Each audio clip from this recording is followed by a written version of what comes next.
All right. Good morning, everybody. Thank you all for being here on relatively short notice. I most appreciate it. We will get rolling in just a minute. I wanted to first make sure that my court reporter is ready to go. I got on. Thanks, a bit Harriet. late, but I said No, you're perfect. 11 o'clock right now, right on the dot. Okay. With that, let us go ahead and get rolling then. I'm going to call PUC proceeding number 23AL-0486T as in Tom. This is the advice letter of Qwest CenturyLink. Today is Friday, December 15th at 11 o'clock a.m. and I have called you here for a pre-hearing conference so that we can talk about procedural schedules and how we're going to proceed in this matter. First off, if I could have appearances, I'm just going to go across my screen in the order in which I see you from left to right. So first I've got Tracy Oldemeyer. If you could go ahead and enter your appearance, please, Ms. Oldemeyer. Morning, Your Honor. Tracy Oldemeyer appearing on behalf of LEDA and the Colorado Council of Authorities. For both entities? Okay. Is anyone here appearing with you? I believe I saw Representative Kimberly Culp of LEDA signed on. Okay, great.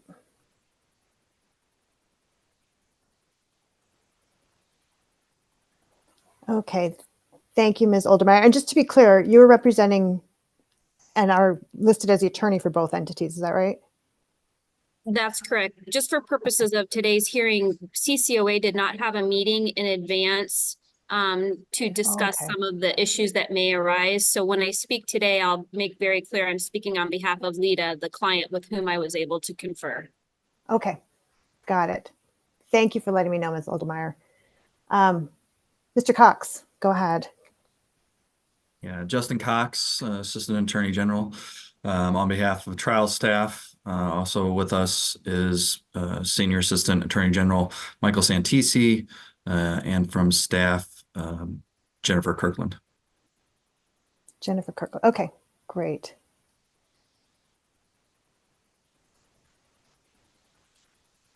Thank you, Mr. Cox. Next, I see Mr. Corbetta. Hello, good morning. Richard Good morning. Corbetta. I am appearing on behalf of Qwest CenturyLink, the filing party. Great. Thank you, Mr. Corbetta. Thank you. Okay.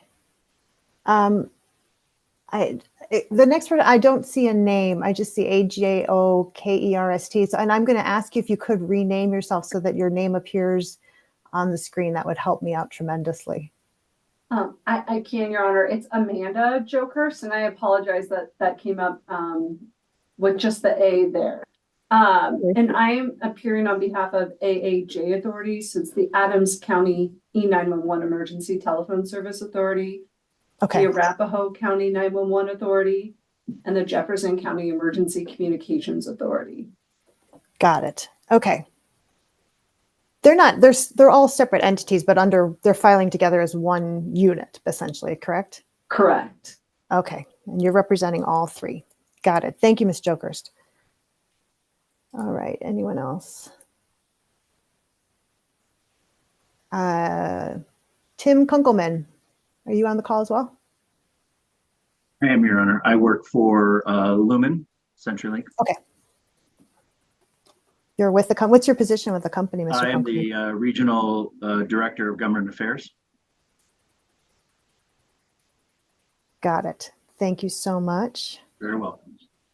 And then I see Mr. Santisi, Ms. Kirkland, and Ms. Branson, who are all with PUC. Is there anybody here on behalf of Boulder Bretza? Yes, Joseph Benkert on behalf of Bretza. Thank you, Mr. Benkert. I didn't see your... It gets a little hard for me with that many people on the screen, and I'm not good at getting all the way to the end of it. So thank you, Mr. Benkert. I appreciate it. Okay. That takes care of all of our appearances. Harriet, did you get all that, just so you know?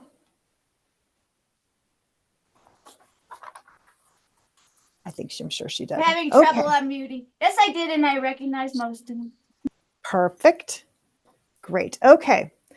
Let's then get into the discussion of the proposed schedule for this. If you guys it would be much easier on me if you guys could keep your cameras on so that I can see you. Otherwise, I feel like I'm talking to a blank screen. Thank you. It's a little more friendly when we're all looking at each other. Thank you. Yes, yeah, Your Honor, Michael Santisi, I just wanted to let you know that there's an informal practice of not having video on just in case we have issues with reception and the like. So that's why people informally, but if we don't have any issues, we'll all be on camera. So no problem. Thank you, Mr. Santisi. I understand that. I know it. I just personally, it just kind of weirds me out when I'm looking at a blank screen. So I personally prefer just to see the faces. And if it goes blank for a little bit, you know, things happen. Yeah, and you can roll with the tech. It turns out I'm in a hearing right now with over 30 parties. So yeah, I'm very accustomed to having a camera off. It gets to be a lot to manage for sure. But yeah, I just feel if I can see a face, it's just a little more comfortable for me. So I appreciate you indulging me on that then. Okay, let's get right into it. I've taken a quick look at the advice letter and I've read where we all are on this and where we are procedurally. The first issue that jumped out at me is I noticed that CenturyLink has not filed any pre-filed direct testimony yet. Oftentimes that's filed with the advice letter or shortly thereafter. Mr. Corbetta, could you speak to that and what the intention is from CenturyLink about what they're going to do about direct pre-filed testimony? Yes, and Your Honor, it may be just to give you a little overview, some conversations that the parties have had this week, and to let you know of an issue that's overlying this proceeding that's sort of procedurally unusual. The as I'm sure you've seen from the advice letter and the protests and interventions, there are several issues related to 911 service at issue in this proceeding. Right. It turns out that the commission issued a notice of proposed rulemaking in December that calls for comments in January and a hearing at the end of January on the rulemaking. Just to be clear, so you're talking that the commission just issued this NOPR like a few weeks ago? Correct. Okay. Correct, yes. And from our read, and I will certainly let the other parties speak for themselves, but from CenturyLink's read, the issues significantly overlap. Many of the issues at issue in the rulemaking are at issue in this advice letter. And that's at least in my experience, this is a somewhat unusual situation to be in, where there's the possibility of essentially litigating adjudicating a tariff issue and participating in rulemaking on the same issues at really the same time, essentially the same time. And again, the parties have had some discussion this week about how we might accommodate that, and what issues those may cause. So I just want to alert Your Honor to that sort of underlying issue that is frankly caused CenturyLink a little bit of puzzlement maybe as to the best way to proceed to balance the two parallel proceedings. Sure. And so just to add on to that a little bit, needless to say, the tariff flows from the rules, not vice versa. So there is a thought about rules first, then tariff. I think legally that makes sense. And then just from a practical standpoint, trying to do these in parallel, if I can imagine a hearing where comments from one proceeding are introduced in the other, and cross-examination about what was said in the rulemaking is brought into this proceeding and so forth. So I think there's some practical issues. So again, that's an overlying issue that I think has at least from our perspective precluded us from coming up with proposing to you today a procedural schedule. One last thing I will let you know, and we've already alerted the other parties to this as well. If there is an issue with deadlines, CenturyLink is willing to waive any deadlines that attach to the tariff proceeding, Okay. maybe to allow the rulemaking to play out before we start litigating this proceeding. So I will stop there, but I wanted you to be aware of that issue. And that's really what the parties have been conversing about this week before we go further. Okay, thank you so much for alerting me to that, Mr. Corbetta. I guess Mike, go ahead, Mr. If I may, very quickly, Your Honor. Yes, So Mr. Casey. staff had a conversation with CenturyLink about the waiver, and we wanted this is just a nuance of the way PUC rules work. We were thinking more about it, and we believe the proper, if a deferral is the preference of the parties, and that's actually going to be staff's position here at the pre-hearing conference. Whatever the parties decide is what staff will go with. The proper procedural way to do this would be for CenturyLink to amend its filing to push it out versus the waiver. So anyway, I just wanted to clarify that, and I didn't think about that when I spoke with Mr. Corbetta earlier in the week. Thank you, Mr. Santisi. Yes, I was looking into it myself prior to the hearing and was going to say next that one way to handle it would be for CenturyLink to file an amended advice letter, pushing this out, as far, I guess, I'm not sure exactly if we have a limit to how far. Mr. Santisi, maybe you know that. When I spoke with ALJ Adams, his suggestion was, if we picked a date, say like December of 2024 for an evidentiary hearing in this proceeding, and then you would issue a new advice letter backdating it till about 250 days prior to that date. And that's how you would figure it out. That would buy you the time to maybe let that rulemaking play out. I can't guarantee that it would be completed in that time, but I think you'd have a better sense, obviously, of where it's going. My other comment would be that since this proceeding was precipitated by the most recent rulemaking, right, and necessitated by that, it's not as if you can not proceed on this one, because doing so would mean you're not in compliance with the current rules. So we can't just hold this in abeyance waiting for the new rules to come into effect. You can push it back and, as Mr. Santisi suggested, file an amended advice letter, giving yourself time that way. I, however, do not have the power to do that. The best I can do from my end is extend it an additional 130 days, as I said in the order setting this pre-hearing conference. And just so all of you are aware, when I started pushing back dates to figure that out, that if we stick with the additional 130 days that I'm allowed to do under the statute, that puts us at a final commission decision by June 17th, which, by the way, the commission's order, I think, had it wrong. I think they only added 90 days, not 130, as the statute now allows. 130 gets you to June 17th. 90 days before that for a hearing puts us at March 7th and 8th. And then when I backdate everything, that would mean that the direct testimony would literally have to be filed in 2 weeks, by about December 29th, to give time for direct answer, rebuttal, motions, stipulations, settlements, cross-examination matrix, all to happen before March 7th, 8th. So given that and the other pressures on you, I guess I'd like to ask Mr. Corbetta, does CenturyLink at this point have a position on whether they want to go ahead with pursuing an amended advice letter and follow that route to buy yourself more time and allow the rulemaking to play out?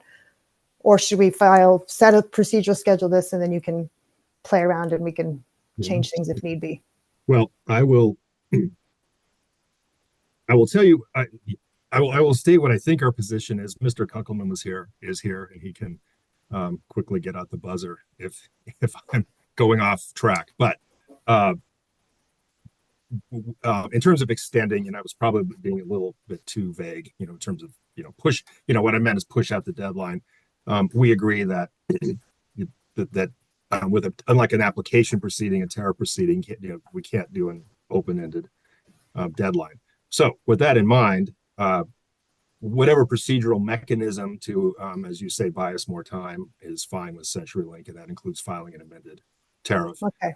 And I will just add that And this is truly not in the category of whining, but the likelihood of us getting direct testimony done by December 29th is very unlikely.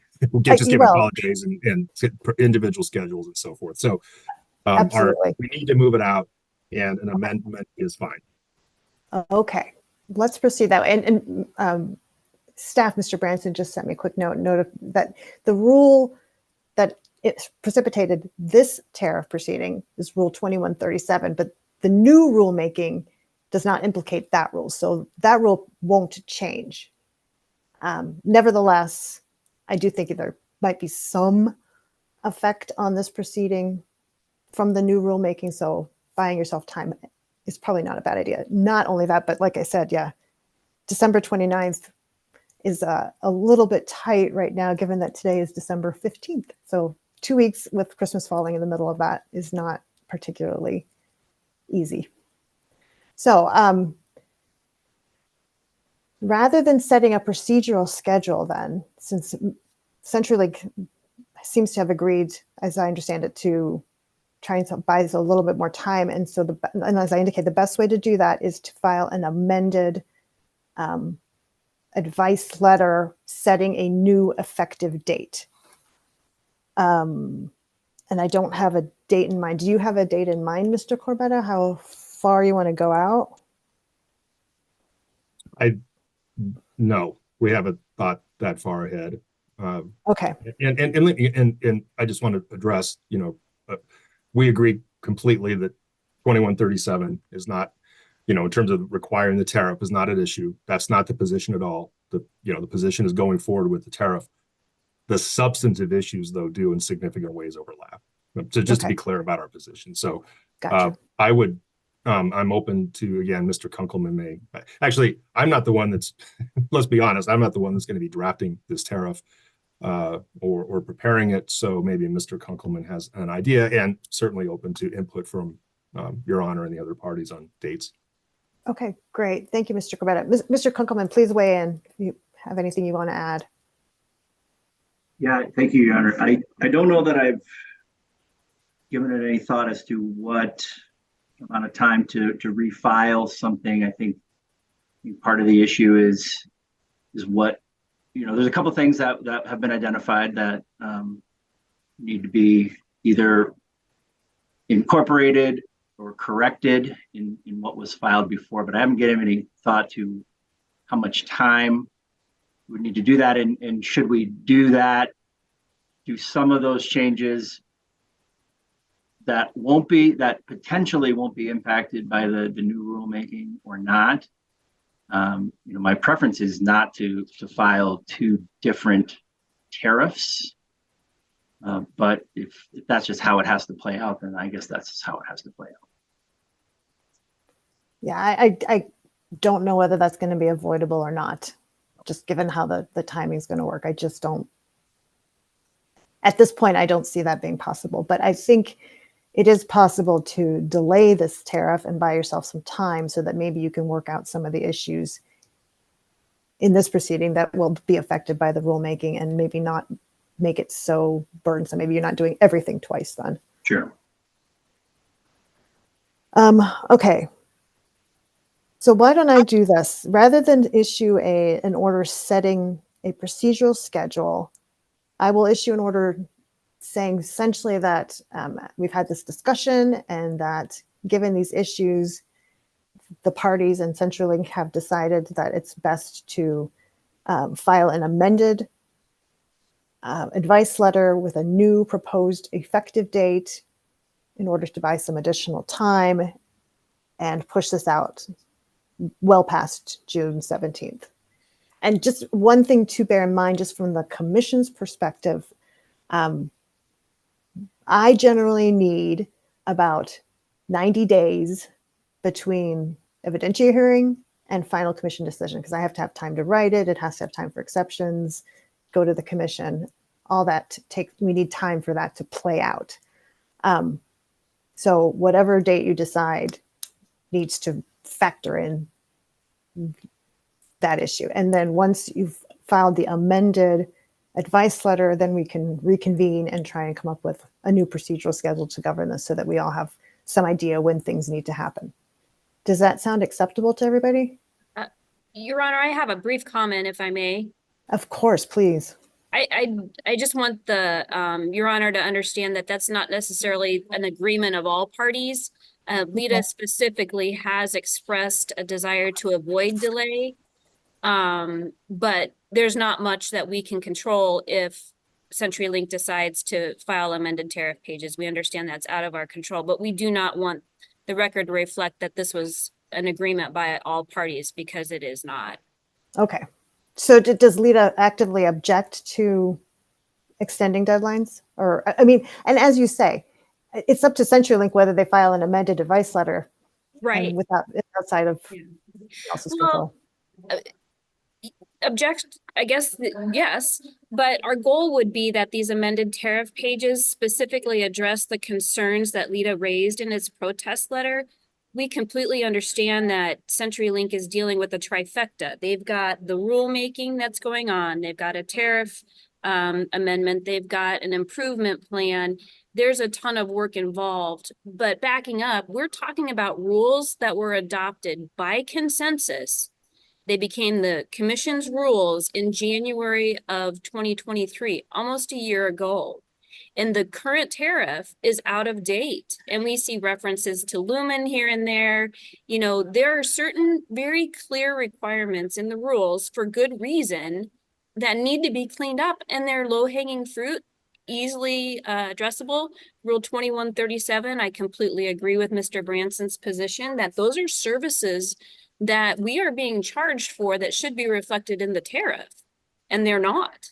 So we do not want that delay. But again, we understand as a whole all of the things going on affecting 911, and we want to be part of the solution. We want to make progress. We want to add clarity. We want everything everybody else, I think, on this call shares. So with that, I'm speaking on behalf of LIDA. Kimberly Culp, the CEO, and I did have a chance to confer.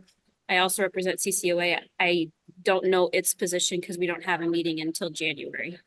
Okay. Thank you so much, Ms. Oldemeyer. I really appreciate that. Your Ms. Honor? Jokers, yes? Go ahead. Joe Benkert here. Yes.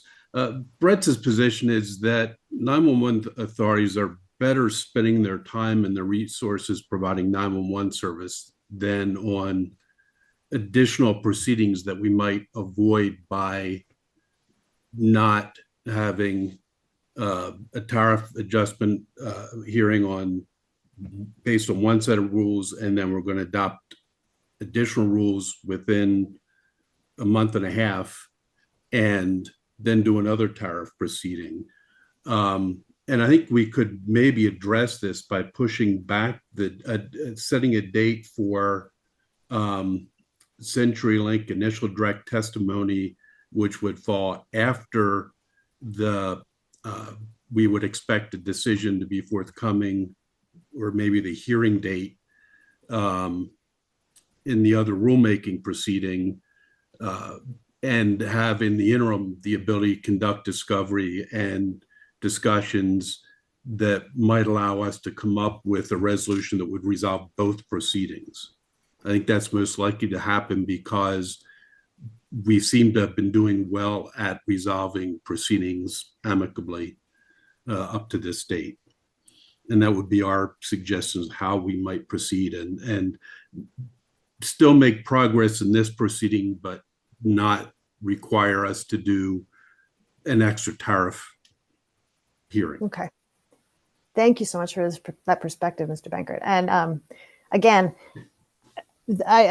so as I understand it, Brett says agrees that more time needs to be built into this proceeding. But again, I don't have that authority. That can only happen from CenturyLink. The only authority I have to extend deadlines is up to June 17th, which I don't think would buy anybody enough time to do what we're talking about doing. And I agree that so far all these parties seem to have worked so well together that buying additional time is probably going to facilitate maybe working some things out. Go ahead. If we have an agreement from CenturyLink as to that they're going to file it, would you be able to establish a date for pre-hearing testimony and a discovery period up to that point? It would have to be after they filed their amended advice letter. Okay. Because until that happens, I'm stuck within the confines of section 40-6-111 1B, which gives me a grand total of 250 days from advice letter to final commission decision. So so the deadlines I can establish right now are the ones that I've already started to talk about, which would be a hearing around March 7th, 8th, direct testimony by December 29th, answer testimony by January 19th, rebuttal by February 9th, pre-hearing motions by February 23rd. It'd be the only way to get it done. Any days beyond that would fall beyond my ability to set the matter. It would just fall outside of the statutory parameters that I have to work within. Okay. So the only way to get outside of those and beyond those statutory parameters is for CenturyLink to file an amended advice letter with a new effective date for the proposed effective date for the tariffs. Okay. Okay. Anybody else? Ms. Jokers, anything you'd like to add? I don't have further to add other than maybe a question, and I could have missed this while I was taking notes and simultaneously listening. Would there be a specific deadline for Lumen to file the amended advice letter? Well, I mean, right now, the advice letter is suspended until February 8th, so I don't think they can go past that. I would ask, if at all possible, the sooner the better, so that we can get working on this and come up with a schedule. I think that would make it easier on everybody. I could try setting a deadline, but I'm a little bit hesitant to do so because we are talking about an action that is essentially voluntary on behalf of the applicant. So, I feel a little outside. I don't feel it's appropriate necessarily for me to issue a deadline, although I would ask and encourage that they do so preferably by mid-January so that we can move forward. I don't know whether that's possible. I'd have to, Mr. Kunkelman, do you have a timeline for when you think you could get an amended advice letter filed? If I could maybe ask a question, I guess I don't know what the amended advice letter would fully consist of. I understand there's some of the issues that are outstanding, so those could be corrected. Perhaps it'd be best if the parties could meet and kind of walk through some of these things. That might be helpful to gauge the timing of filing an amendment to, or an updated, or whatever we would call it, to what's on the table right now. I don't expect that it would need to be a long amount of time. I suppose some of it can't be included because it's at issue in a new rulemaking, but there are certainly some other things that could be. But I guess I just want to make sure I understand what we would be incorporating. This just trying to cure the issues. I mean, I will say that we don't really disagree with some of the shortcomings that folks have pointed out. So this isn't a contested proceeding from my perspective, just because it's not that I'm disagreeing with some of these things. There was just a request for some clarity. There are a couple things that are missing, like late payment charges, things like that certainly don't prejudice the customer because we're not charging them anything because it's not in the tariff. So there's those sorts of things that I think could be resolved fairly easily, but I don't know if there's other things that folks still say, well, this, and this still needs to be included, and maybe it wasn't incorporated in the documents that they filed in protest. So perhaps a meeting of the parties to ensure that we're capturing the things that need to be captured And could be helpful. that was Mr. Kokelman. From my perspective, that would be an excellent idea. I mean, if you can all meet, address the issues that are outstanding, you may be able to come up with tariff sheets that don't even need to be contested. And maybe we don't even need to worry in the end about litigating this because you've worked it out. That would not only buy you time, but, you know, ease your burden substantially. So I would strongly encourage you to do so if at all possible, that, you know, the parties get together and resolve those last few issues. If this isn't a contentious advice letter, then certainly let's not turn it into one if we don't need to. Mr. Cox or Mr. Santisi, can you give me the staff's perspective on all this, please? Sure, Your Honor.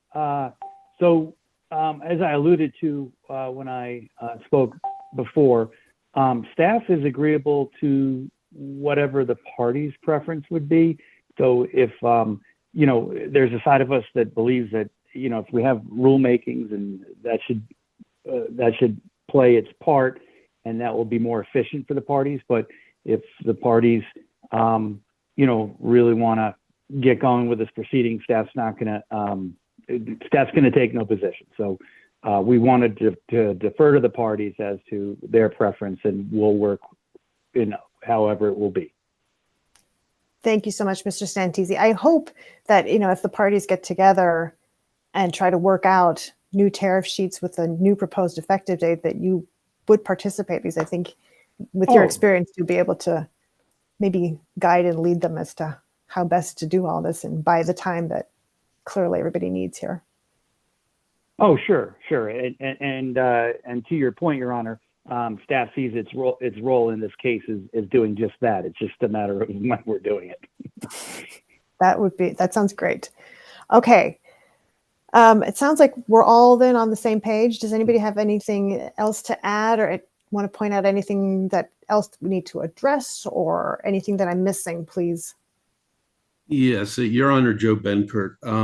So I understood the question to Mr. Kunkelman to be about amending the tariff to